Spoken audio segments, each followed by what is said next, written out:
Aqui na parte 2, então, do Vampiro Lestat, eu curti muito a forma como o Lestat não vai virar vampiro numa simples cena de mordida, né? A gente vai ver ele sendo arrancado aí do mundo humano, e eu gosto que a Anne Rice faz um símbolo muito forte aqui, que é a capa vermelha dele. Lembram que é a capa que tinha vindo de quando ele matou os lobos? Então, era o símbolo do Lestat como um herói da aldeia, como um matador de lobos, como esse jovem que enfrentou a morte e sobreviveu. Só que aqui na parte 2 do livro, essa capa vai virar quase uma armadilha, quando o Magnus entra no quarto do Lestat de madrugada, com o Nicholas dormindo do lado dele, e agarra ele pela capa e arranca ele pela janela. Então ele vai ser praticamente puxado para fora da vida humana. E começo destacando isso porque para mim esse é o ponto forte dessa parte inteira do livro. Porque quando o Lestat tá conseguindo encontrar sentido na vida dele como artista, ele vai ser não só sequestrado e transformado de uma forma completamente violenta, mas depois a gente vai ver que ele também vai ser abandonado pelo seu criador, com vários mistérios e um vazio existencial dentro dele. Algo que me lembra muito o Frankenstein da Mary Shelley. Eu fiquei pensando muito na forma como que a criatura de Frankenstein sofre esse mesmo abandono depois que ela é criada. Tanto que tem vários questionamentos sobre a ideia de Deus, do sentido da vida e até analogias com o paraíso do Éden e a queda da humanidade, que são feitas lá pela criatura de Frankenstein, e também vão ser feitas aqui pelo Lestat. Até porque, assim como a criatura de Frankenstein desejava ter uma companhia, o Lestat também deseja ter essa companhia. Ele continua amando o Nicholas, continua querendo salvar a mãe, Gabrielle, e continua fascinado por arte, por teatro e pela música.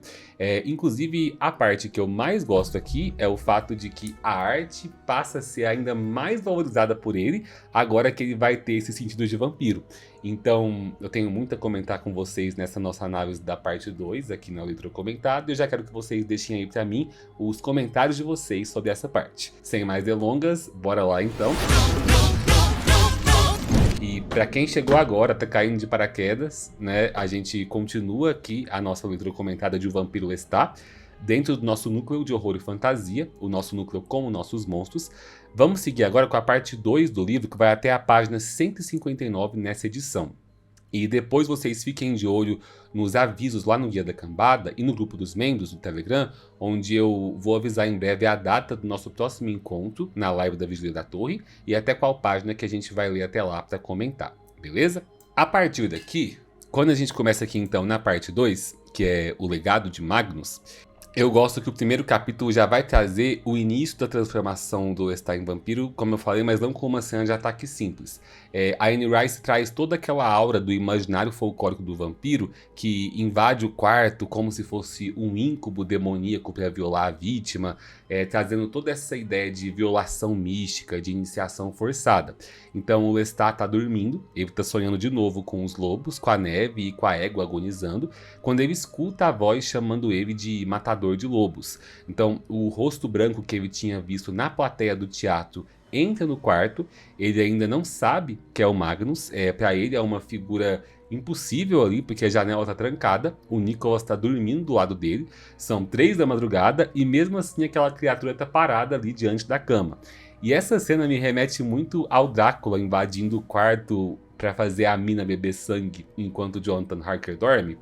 Então, tem esse medo vitoriano de violação do ambiente íntimo ali do casal.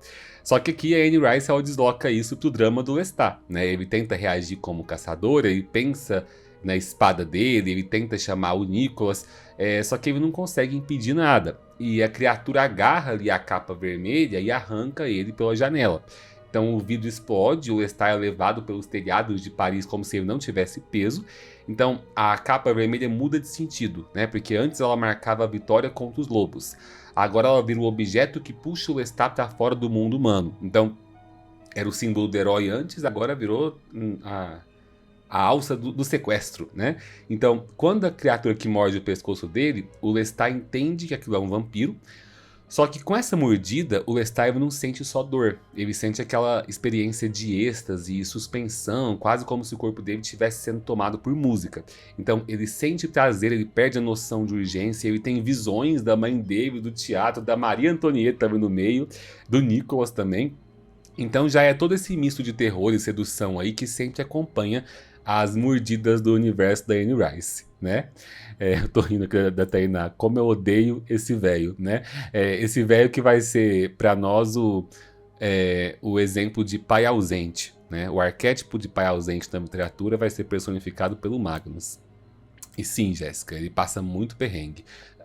Li seu comentário atrasado, nem sei se você tá falando do Lestat ou da criatura de Frankenstein, mas enfim, o perrengue é o que não falta para esses personagens. Aí, no capítulo 2, então, o Lestat acorda numa torre distante de Paris com uma sede absurda de vinho branco e vontade de comer maçãs. Então, eu gosto disso aqui porque antes dele entender o que aconteceu, o corpo e a memória dele ainda estão tentando se agarrar a desejos humanos, né? Então, ele pensa que ele quer vinho, frutas, sol, o Nicholas tocando violino. Só que ele tá num quarto de pedra isolado e o Magnus deixou ali pra ele vinho branco e caldo de carne, como se ele estivesse preparando uma vítima para um ritual. E quando o Magnus aparece ali sem capuz, o Lestat vê melhor, né, esse ser velho, branco, quase sem vida e com roupas antigas, com esses dentes de vampiro e com um movimento ali que não parece humano. Ele chama o Lestat de Lélio, de matador de lobos, ele elogia os cabelos dele, a juventude dele, e fica bem claro que o Lestat não foi raptado por acaso.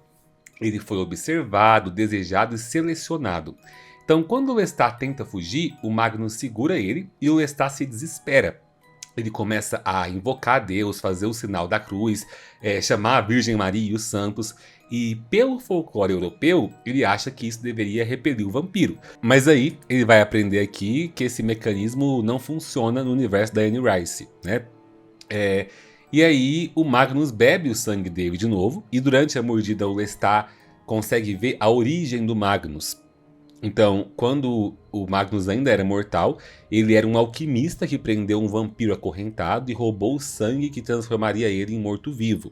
Então, o título dessa parte do livro, na minha opinião, né, o legado de Magnus, já nasce ali como um roubo, né? Porque o Magnus ele não recebeu esse legado, essa linhagem, não teve uma tradição ao mestre, ele tomou esse dom à força e agora ele está passando o mesmo dom, também à força, pro Lestat. E aí o Magnus fala que ele tá morrendo. E aí tem uma parte aqui que ele ordena que o Lestat peça a vida eterna. Ele fala, você vai me pedir, né, o vinho de todos os vinhos, que é quase uma paródia sombria da comunhão. Só que o Lestat não pede, né, mesmo aterrorizado e sedento ali diante da morte, ele se recusa. O que já faz o Magnus identificar ele como teimoso, embora ele por dentro diga meio assim, teimoso não, corajoso, né? Mas a coragem não salva ele, o Magnus corta a própria garganta e força o Lestat a beber, e a transformação vem aí como êxtase, como horror, fome e como excesso. E o Lestat bebe ali como se todos os desejos da vida dele fossem saciados de uma vez.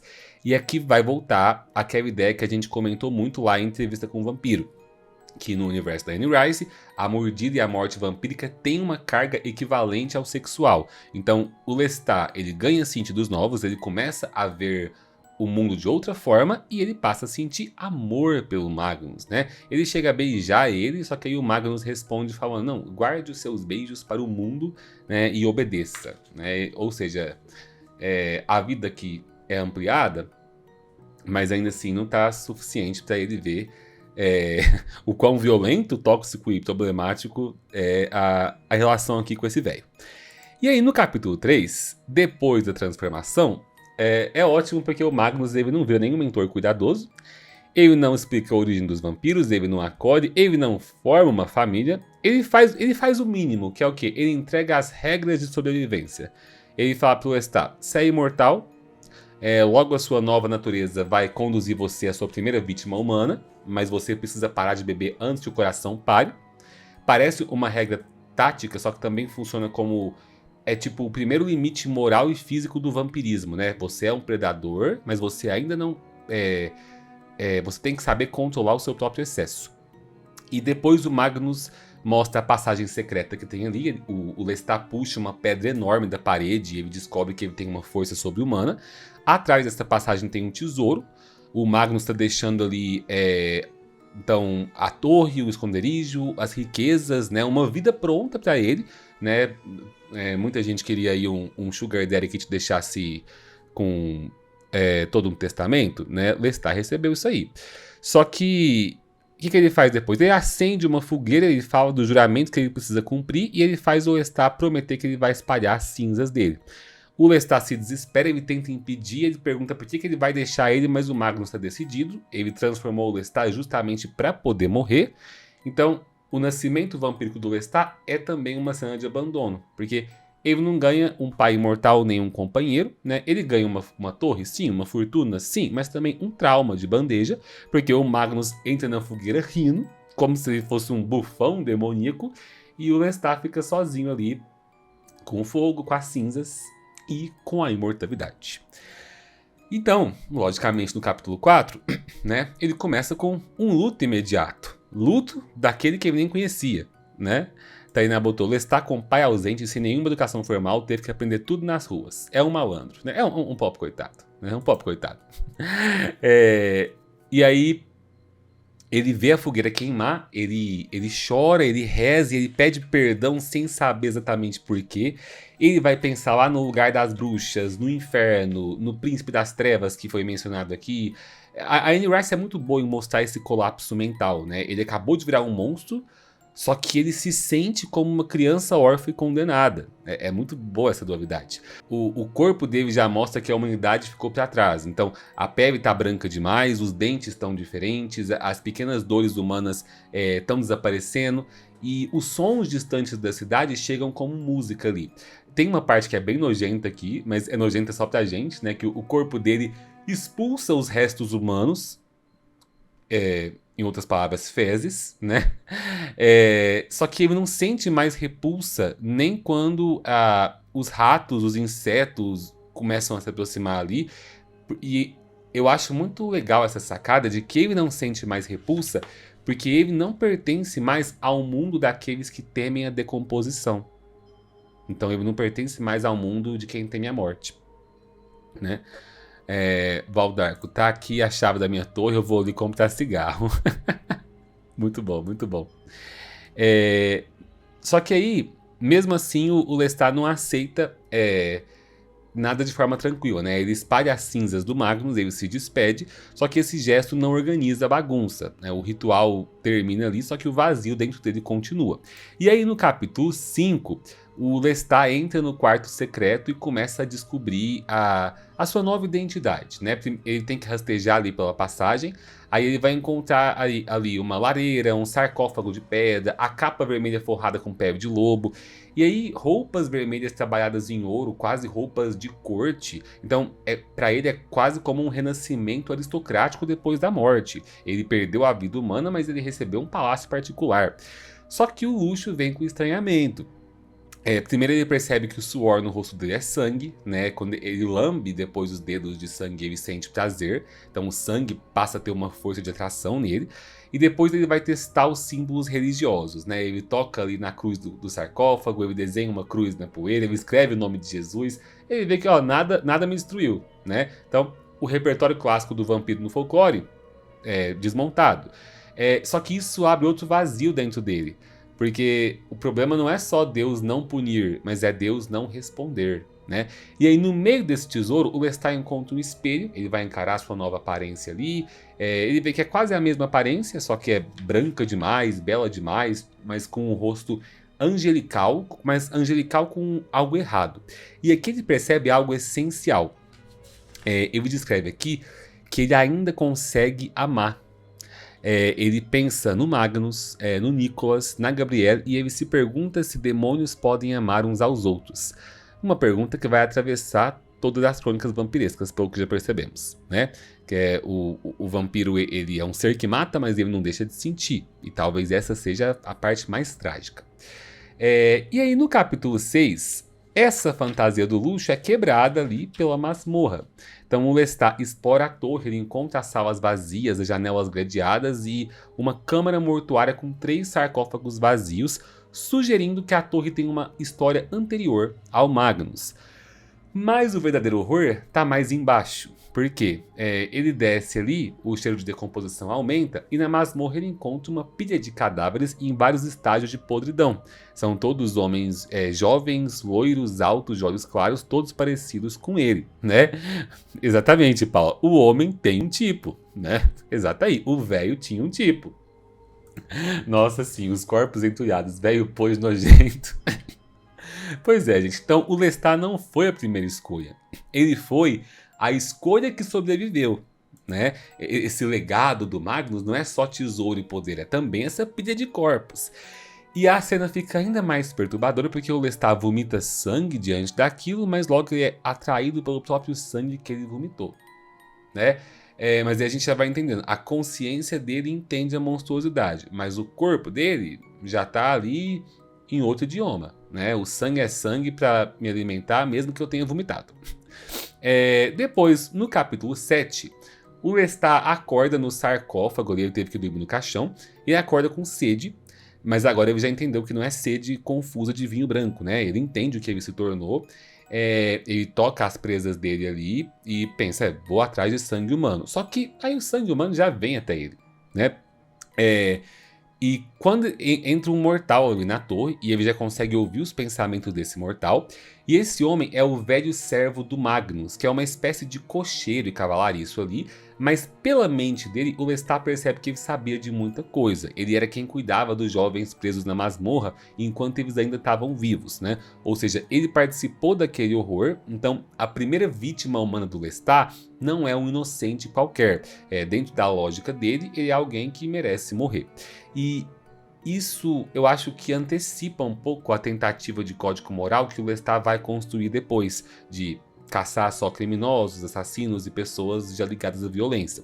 Só que a cena já revela como que essa moralidade é instável, porque ele não é movido por justiça pura, ele é movido pela atração do sangue, né? Tanto que ele precisa usar toda a força de vontade para ele parar antes que o coração do servo pare ali, para ele obedecer a regra do Magnus. Depois disso, no capítulo 8, tão disfuncional que inventa o golpe da barriga masculino por codependência de macho. O golpe da barriga masculino foi ótimo, né? Mas realmente é o que o Lestat faz no futuro, né? Sim, Paulo, um gore em alto estilo. Ele tá vomitando sangue e ingerindo sangue vomitado? Sim, mas com roupa de aristocrata, né? Exatamente. Com roupa de aristocrata. Mas então, no capítulo 8... o capítulo 8 é uma das partes mais eufóricas aqui da parte 2, né? Depois de matar o servo, o Lestat sai da torre para testar ali os seus poderes. Ele pega dinheiro, ele coloca uma espada, ele tranca a torre e ele encontra o estábulo do Magnus com carruagem antiga e 4 éguas pretas. Tem um garoto dormindo ali, só que o Lestat não mata esse garoto, ele dá uma moeda, e ele se apresenta como um novo mestre e pede um cavalo. A cavalgada ali vira uma explosão de liberdade. Eu acho muito massa a descrição do corpo dele, quase fundido ao animal, porque ele vai sentindo o vento, a noite, a velocidade, como se tudo tivesse ficado maior.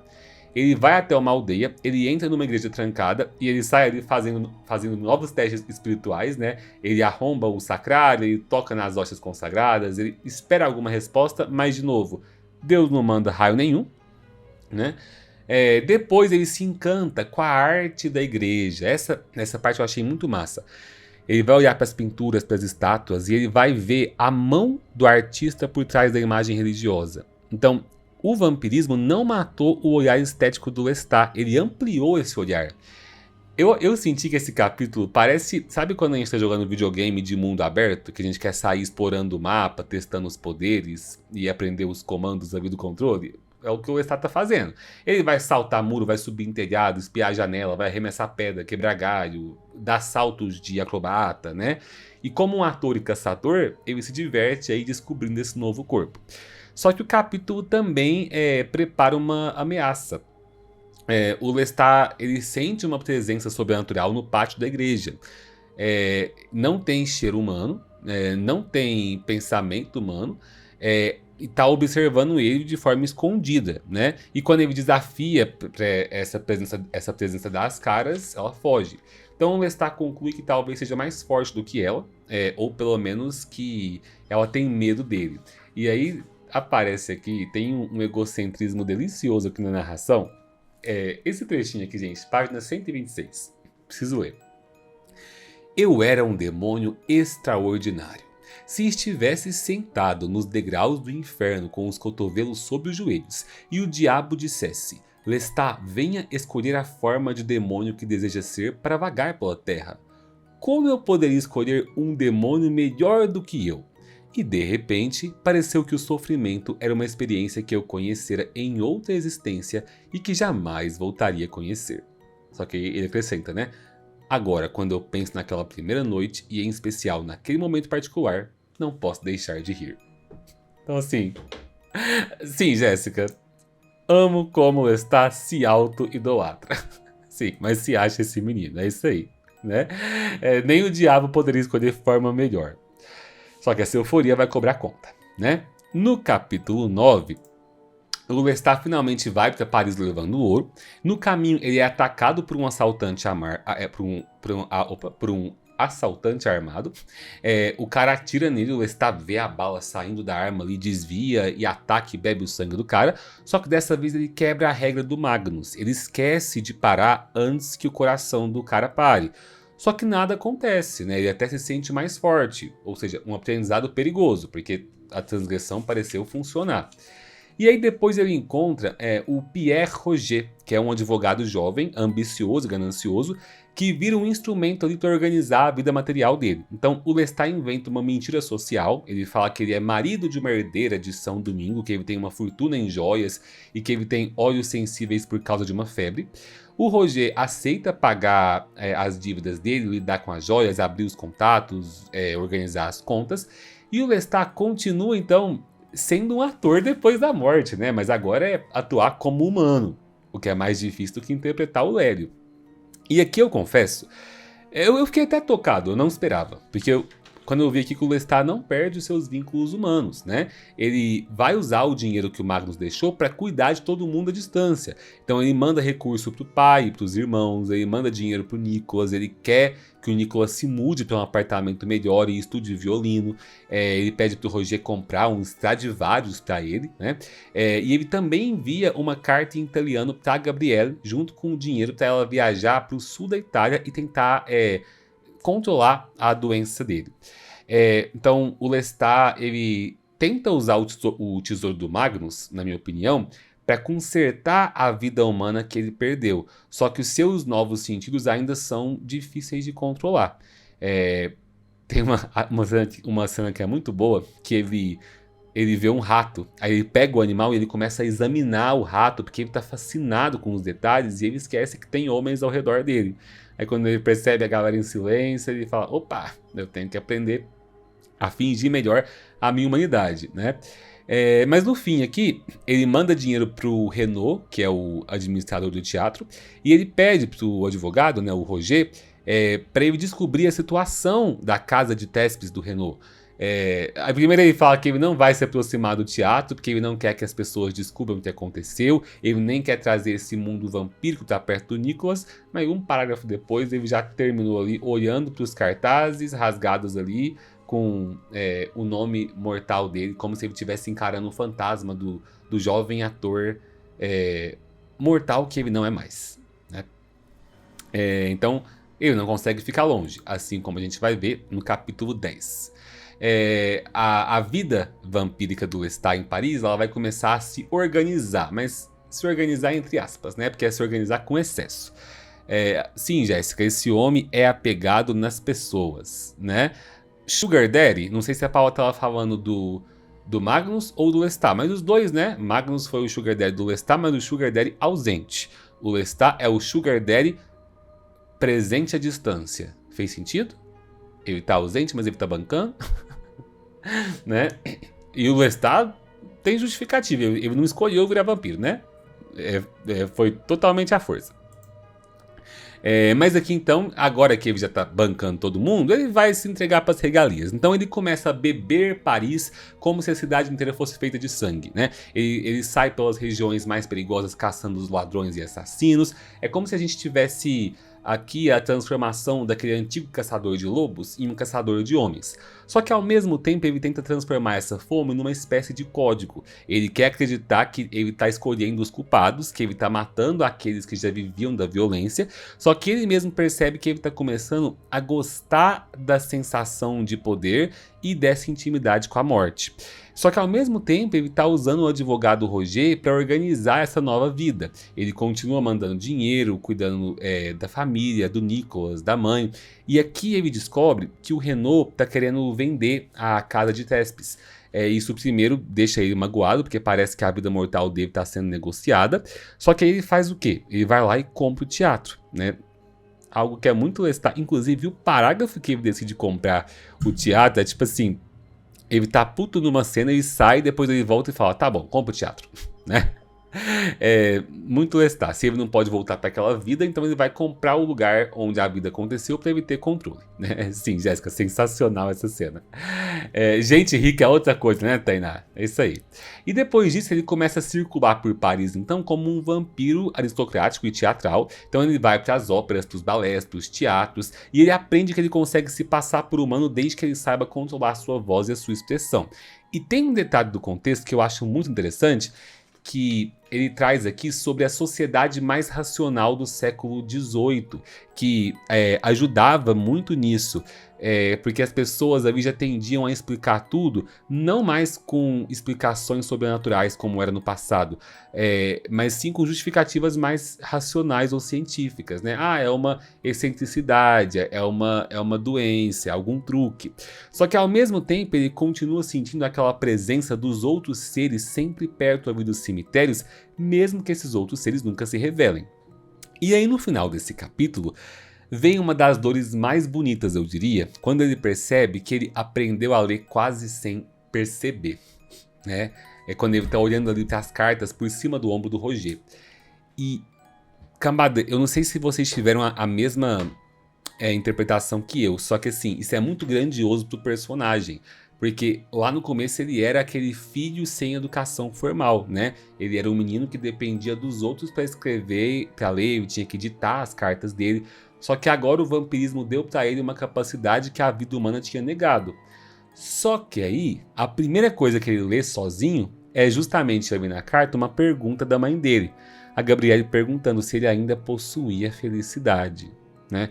Então assim, bem soco no estômago esse capítulo, né? Porque a Gabrielle tá conseguindo entender o essencial sem saber do sobrenatural que o Lestat tá vivendo. Aquele papo de que mãe sempre sabe, a Gabrielle, ela não é uma mulher décadas à frente do tempo dela, ela é uma mulher séculos à frente do tempo dela, né? Que com certeza já tinha aqui um pezinho no sobrenatural ainda na sua vida humana.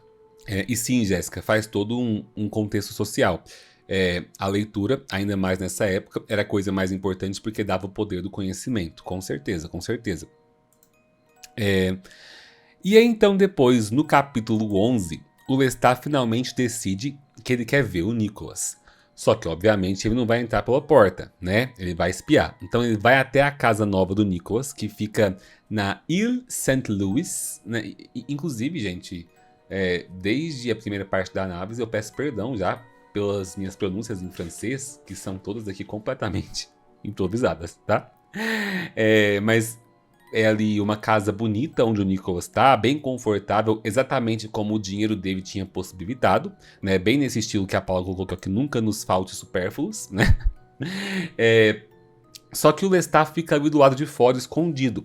E lá dentro, o Nicolas tá com duas atrizes, colegas da trupe, que são a Lutina e a Jeannette.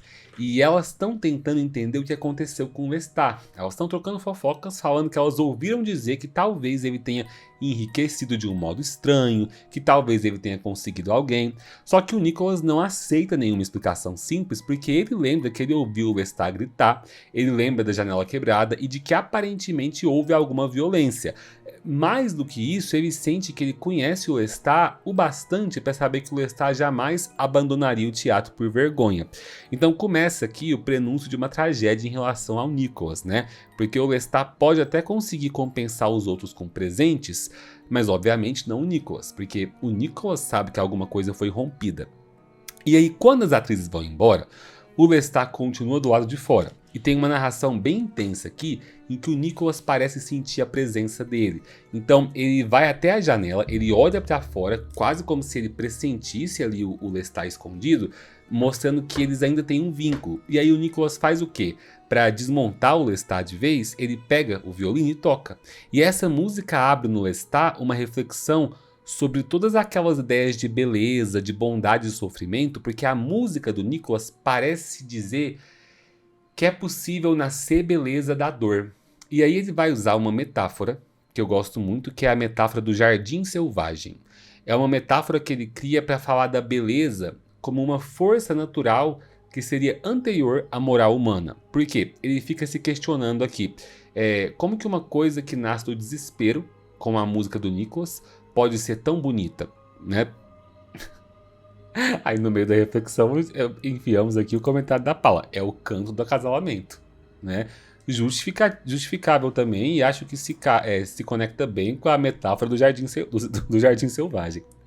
Mas enfim, é aqui que o Lestat vai entender que a beleza, então, ela não é uma traição. Ele coloca que a beleza seria meio que uma terra desconhecida, onde seria possível cometer erros fatais, como se fosse um paraíso selvagem e indiferente. Então é um paraíso sem placas claras falando o que é o bem e o que é o mal. Então é daí que vem essa imagem dele de falar que a beleza é um jardim selvagem. E aí no final ele entende que aquela antiga conversa dos dois, aquela nossa conversa, entre aspas, né, chegou ao fim. Então aquela intimidade humana da estalagem, dos vinhos à noite, acabou, né? Só que aí ele decide fazer o quê, né? Ir embora e deixar o Nicholas em paz? Não. Ele decide voltar ao teatro. Porque o Lestat é assim, né? Ele não pode deixar a história que ele está contando cair na mesmice. Então bora pro capítulo 12, né? E antes de continuar no capítulo 12, gente, só um lembrete, se você está assistindo até aqui o conteúdo e você está curtindo, não deixe de engajar, tá bom? Seja para quem está assistindo na live ao vivo, já deixa aqui o curtir, depois deixa um comentário quando a live ficar salva, mas principalmente para quem estiver vendo o vídeo editado no futuro, que vai ser o corte dessa live. Já engaja aí no vídeo, compartilha com os amigos e não esquece que quando você for comprar os livros da Anne Rice ou qualquer outro produto, entra nos links aqui do canal para apoiar com a comissão, beleza? Os links estão aqui na descrição e no guia da cambada. Lembrete feito? Bora encerrar então com os capítulos 12 e 13 para fechar essa parte 2. O capítulo 12 é um dos grandes capítulos aqui da parte 2, porque tudo que o Lestat tentou separar vai se misturar de uma vez, né? Então ele volta aqui e vai para a casa de Thespis vestido como se ele estivesse indo para a corte, com um brocado, veludo, espada. Só que ao invés de ele entrar ali como grande patrono, ele faz o caminho antigo. Ele paga a carruagem, ele vai pelo beco e ele entra pela porta dos fundos, como nos tempos de Ator.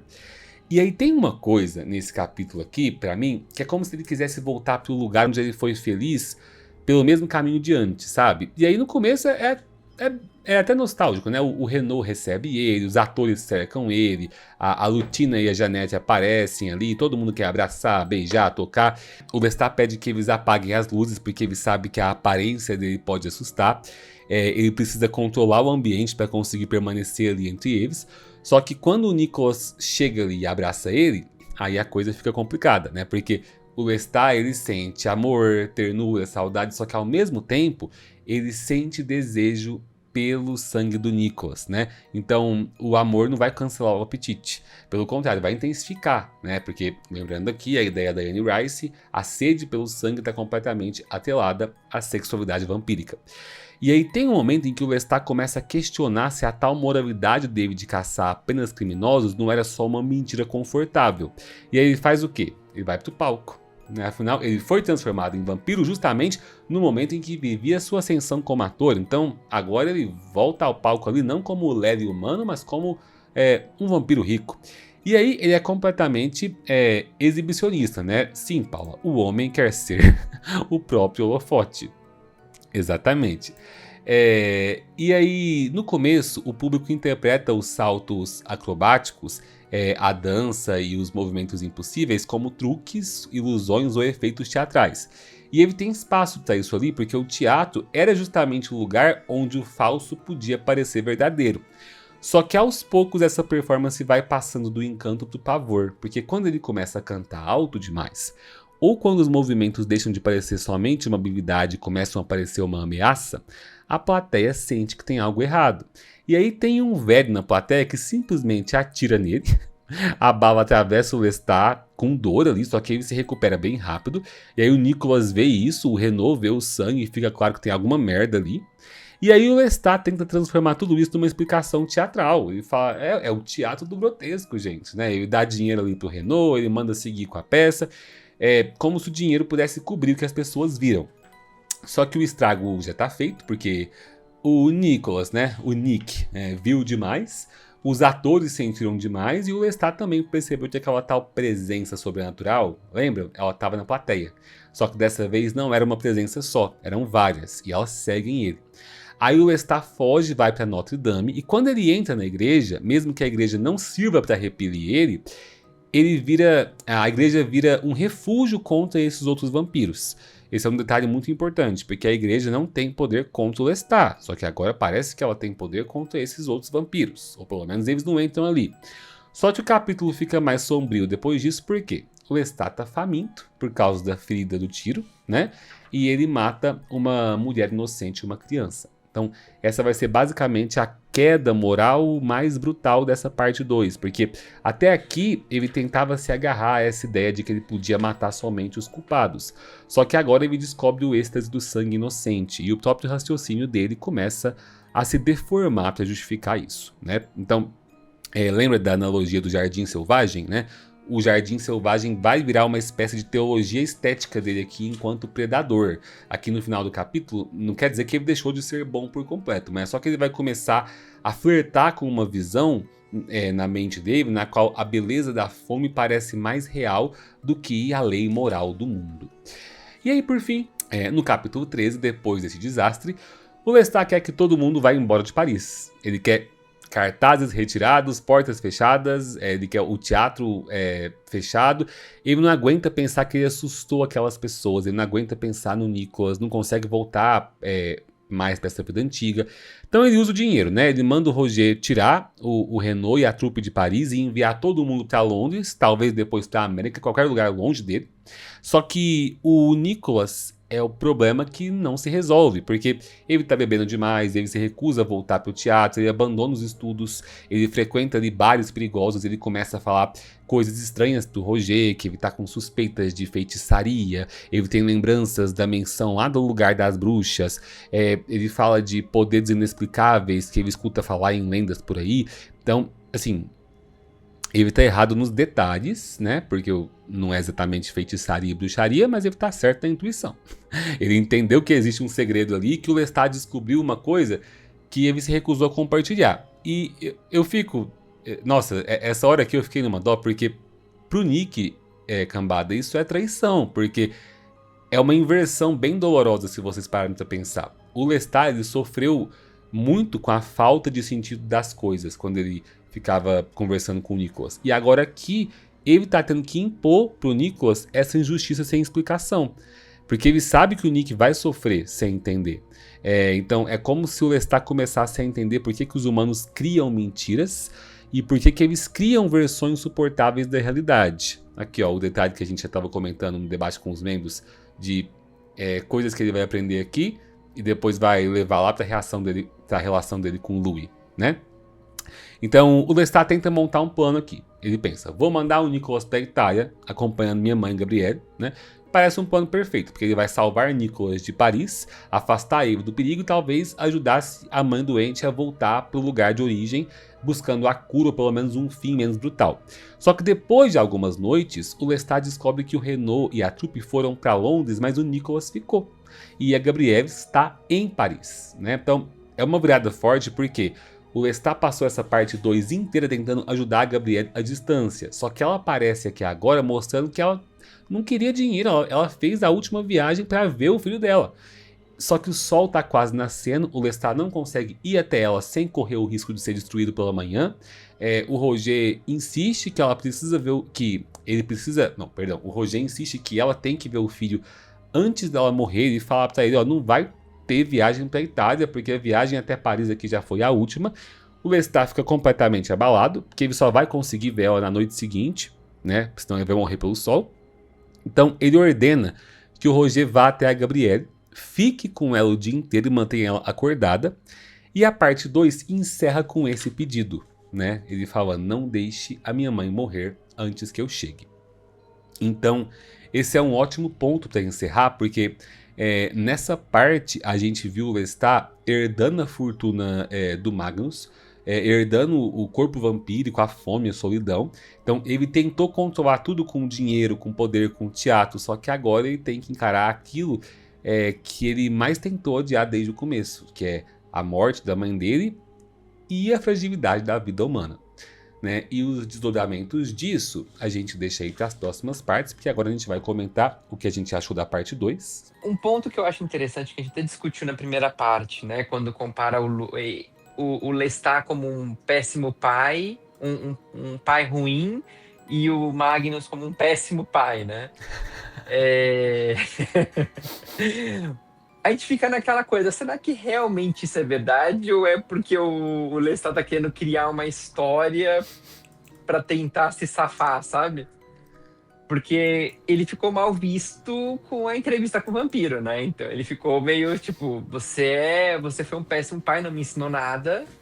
E aí você fica naquela coisa, será que realmente o que ele tá contando é verdade? Assim, você fica será que ele tá falando sério mesmo? Será que a história do Magnus é correta? Ele foi lá, passou o legado por algum motivo? Porque, assim, até o momento, eu não sei motivo nenhum do Magnus querer passar o legado dele pra alguém. Ah, eu vou passar pra você o meu legado, vou transformar você em vampiro, pega meu dinheiro, usa tudo como você quiser, e eu vou me jogar aqui no fogo e vou morrer. A gente precisa do livro do Magnus. Um detalhe, você até comentou, que me lembrou muito o Death Note, né? Que é aquela coisa do você ser o justiceiro, né? Então, assim, no primeiro momento, nossa, eu vou ser o super-herói, né? Então eu vou acabar com os vilões. Então, quem é assassino, quem é ladrão, quem é não sei o que, eu vou ser o herói. E aí vem aquela questão, você realmente tá sendo herói ou você tá sendo mais um assassino? Você sabe o que o Diego comentou dessa parte de se é verdade? Eu não parei pra pensar se é verdade, sabia? Porque tem tão pouca informação dele que eu não consigo nem chegar na pergunta, putz, será que é verdade? Mas aí eu vou mais pro fato, né? De tipo, se eu tivesse se transformado em vampiro, com certeza eu queria ter a sorte do Lestat, entendeu? Porque ficou com tudo, né? Mas eu acho que uma coisa, assim, que eu penso que o Magnus aí não tinha, e talvez o Lestat tenha, era a vontade mesmo de viver, né? Tava falando muito dessa intensidade, talvez, do Lestat, dele ser muito vivo, muito ativo, muito. Aquele negócio de querer sobreviver a todo custo, e isso desde a história de Matador de Lobos, né? Você vê a resistência dele de sobreviver a certas situações. E quando eu penso nisso, eu vejo que o Magnus escolheu alguém pra sobreviver a um certo tipo de situação, sabe? Tipo, tanto que ele fala, né? Se eu viver aqui, eu vou voltar e vou te matar, vou escolher outro, hein? Se você não quer, você avisa logo, que eu não tenho tempo a perder. E fala uma hora lá pra ele, né? E eu estava ficando até meio atordoado. É melhor eu não irritar e fazer o que ele tá mandando. Não, o pai vai brigar, entendeu? E eu gosto bastante dessa metáfora e como o Lestat consegue realmente sobreviver a mais isso, né? Ele não pensa muito, assim, é muito impulsivo, né? Então ele vai só, parece que vivendo os acontecimentos, um atrás do outro. Só que mesmo não preenche muito o vazio que ele tem, né? Tanto que a mãe dele pergunta, você é feliz? Mas sim, por mais que ele tenha o resumo do sucesso, ele não tá completo ainda, né? E sente falta da mãe, e sente falta do Nicholas, e sente falta da conexão humana. E aí, quando ele vê assim, eu quero fazer o bem pro outro, mas o egocentrismo dele no final ganha, né? Então ele volta pro teatro porque ele pensa nele mesmo. Ele vai falar com a mãe dele porque ele pensa nele mesmo. Ele nunca tá pensando, ele tá fazendo pelos outros, né? Na visão dele, mas ele tá fazendo mais por ele do que pelos outros, entendeu? A Tainá botou: dinheiro pode não comprar, amor, mas permite que você sofra em Paris comendo croissant. No caso aqui, ele já tava em Paris pobre, né? Mas ele pelo menos permite você comprar o teatro. Mesmo egocêntrico, mesmo com síndrome do holofote, é um cara completamente nobre, completamente assim, não, eu justifico as minhas ações, eu só vou atrás dos criminosos e eu vou ajudar todo mundo que é importante pra mim. O cara me transformou em vampiro e eu vou aqui ficar usando dinheiro pra fazer todo mundo feliz, né? Mandar até dinheiro pro pai que me espancava, sabe? Vou bancar a vida do meu ex, então assim, né? Ó, o Luana colocou, Lestat é uma diva, né? É isso que ele faz a gente sentir enquanto a gente tá vendo a narrativa dele. Estamos sendo manipulados por ele, tal qual a Paula falou, como móveis numa casa ou numa torre. É o que eu acho que o Nicolas, ele se sente como uma amante, né? Tipo, o Lestat foi lá. Totalmente. A forma como o Lestat sobrevive, né, já antes, né, ele sendo sobrevivente e tudo, dele perceber, eu não posso sair assim, eu não posso beber tanto sangue, porque ele teve pouquíssima informação. Então, ver a forma como a mente dele age é muito legal e também um pouquinho estranha quando a gente vê o ponto de vista dele no presente, lá na primeira parte, que aí eu fico, cara, como é que você foi dessa pessoa para um cara no rock? Outra coisa que eu ia mencionar é de como a mãe dele, mesmo sabendo que tudo isso poderia acontecer com ela indo para Paris, né? Ela fala, eu só tenho essa chance, eu quero ver o meu filho, então essa dedicação extrema que ela tem com ele é muito emocionante. Então a forma como a parte, né, termina, do Lestat percebendo o quanto a mãe realmente ama ele, ama quem ele quer ser, e ele não podendo mais ser essa pessoa, é muito pessoal, eu acho, também, porque ele tá naquela fase, eu tô no espetáculo, ganhei o brilho, né, ganhei aquele momento, e esse foi tirado de mim muito rápido, né, ele só teve o cheirinho da vida que ele queria ter, né. O Magnus, eu acho ele um ser extremamente cruel. Se a gente vai pegar esse ponto de vista de juntar, pensar, né, a questão do sugar o sangue, de morder, né, ser simbolizado como um ato sexual também, ele viola, né, Lestat, né, e força Lestat a ser como ele, que ele não pediu, né, ele forçou ele a ser assim, né, por mais que ele diga assim, você vai pedir, você vai querer, mas ele força uma situação para ele chegar a esse momento, né? Por mais que você tivesse todo o dinheiro do mundo, toda a riqueza, tudo, uma hora tu ia cansar dessa vida, entendeu? É uma constante adaptação, por isso eu sempre achei, eu adoro, né, a mitologia, como eu falei para vocês, mas eu acho uma maldição, assim, bem... Eu não consigo pensar, tu passar séculos e séculos e séculos tendo que se adaptar.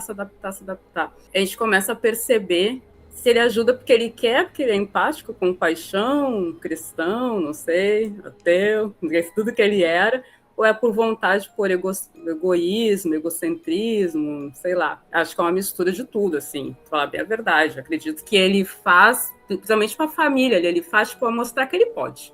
E aí tem uma parte que é muito importante, que eu acho que antes que eu já me esqueci de falar, desde a primeira parte que eu tô pensando em falar, que ele tem um grande medo de ser abandonado, né? Da solidão, de estar só.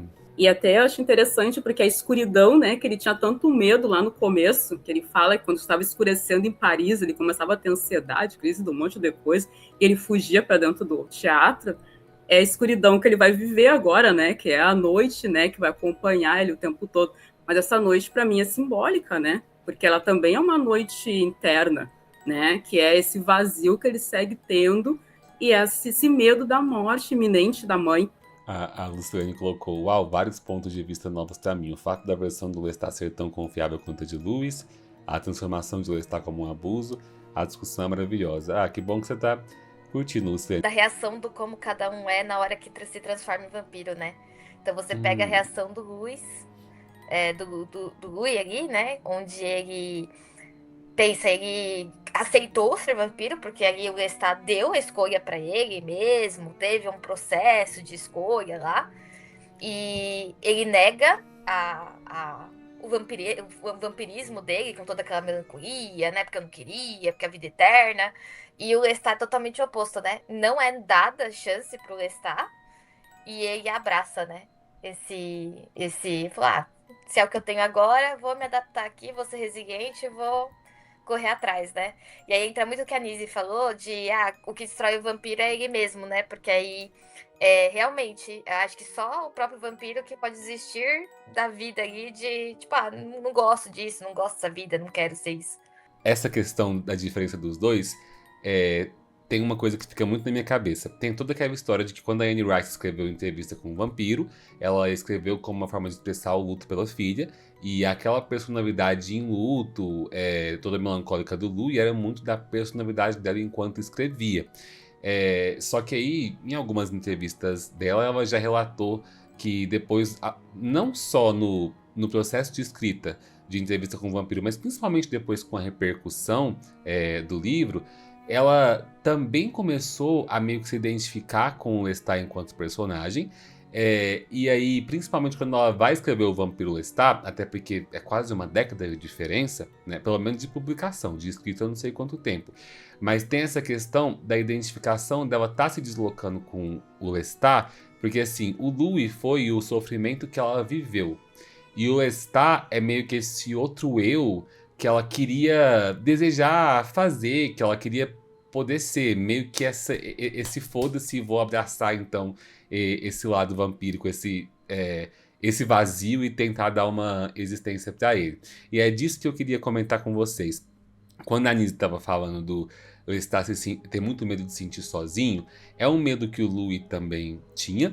E a gente sabe que a Anne Rice traz muito uma carga de pensamento filosófico religioso aqui para os livros dela, que me faz questionar, e me faz pensar muito sobre essa ideia de que os personagens dela ali, independente da crença que eles têm na figura do Deus cristão, é sempre uma crença que leva eles para um vazio.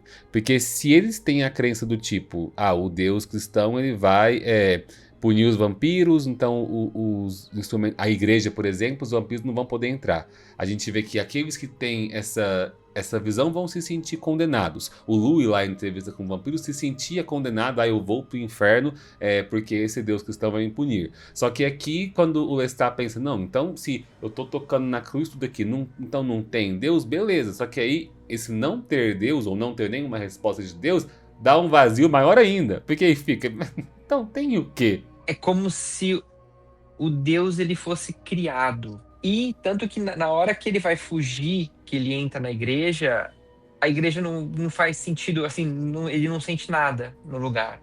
Porém, aqueles outros que estão perseguindo ele já têm uma recusa ali com aquela igreja, né? Tem aquela sensação de que ali eu não posso pisar. Porque pode ser que ali a fé daqueles outros...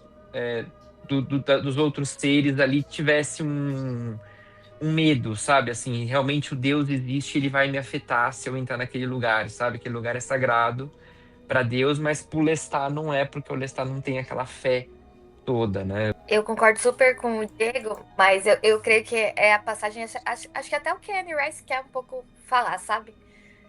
Disso, porque eu sei que ela teve um contexto bem religioso, né? Na vida dela, ela passou por vários contextos ao longo da vida dela com relação à parte religiosa, né?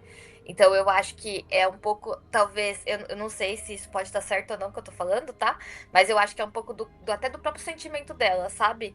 Tipo, olha, ainda assim é um lugar, ainda assim é uma fé, ainda assim é um sentimento criado, né? Mas tô imaginando aqui que seja algum contexto nesse sentido, né? De brincar um pouco com a sensação do que é fé pra você. Sabe? Na hora de você entrar num lugar, entrar numa igreja, entrar tocar em objetos aí que sejam representativos de alguma forma para alguma religião. Eu imagino que seja mais ou menos nesse sentido. Agora, ela tenta por essas perguntas na sua cabeça, né? Porque para uns funciona e para outros não. Então, meio que ela, no livro, para mim, quando o Lestat faz isso e ele sente esse confronto com os outros, é como se ela estivesse perguntando para mim, assim, na hora, sabe? É muito louco isso, mas... Com certeza. né? Ela é muito boa em pegar esses contextos imagéticos, os contextos históricos de contexto. Tanto que a parte que eu acho mais incrível é que, assim, desde o primeiro livro, ela não simplesmente escolhe fazer a história se passar em Nova Orleans e depois em Paris. Aqui a história não se passa em Paris à toa. Ela vai conectar cada escolha dos personagens com o local por onde eles estão passando, onde eles estão se escondendo, onde eles estão atravessando. Tudo vai ter conexão com o pensamento social da época, com o espírito do tempo. A mulher era genial. Esse vídeo que você acabou de assistir foi um corte da nossa última Vigília na Torre, a live dedicada ao nosso núcleo Stephen King e ao núcleo Horror e Fantasia. É o espaço onde a gente lê, comenta e debate histórias de Stephen King e outros autores de horror e fantasia. Se você quiser acompanhar as próximas leituras, confere o calendário no Guia da Cambada. E se quiser participar ao vivo comigo, é só clicar em Seja Membro e conhecer os benefícios da Torre.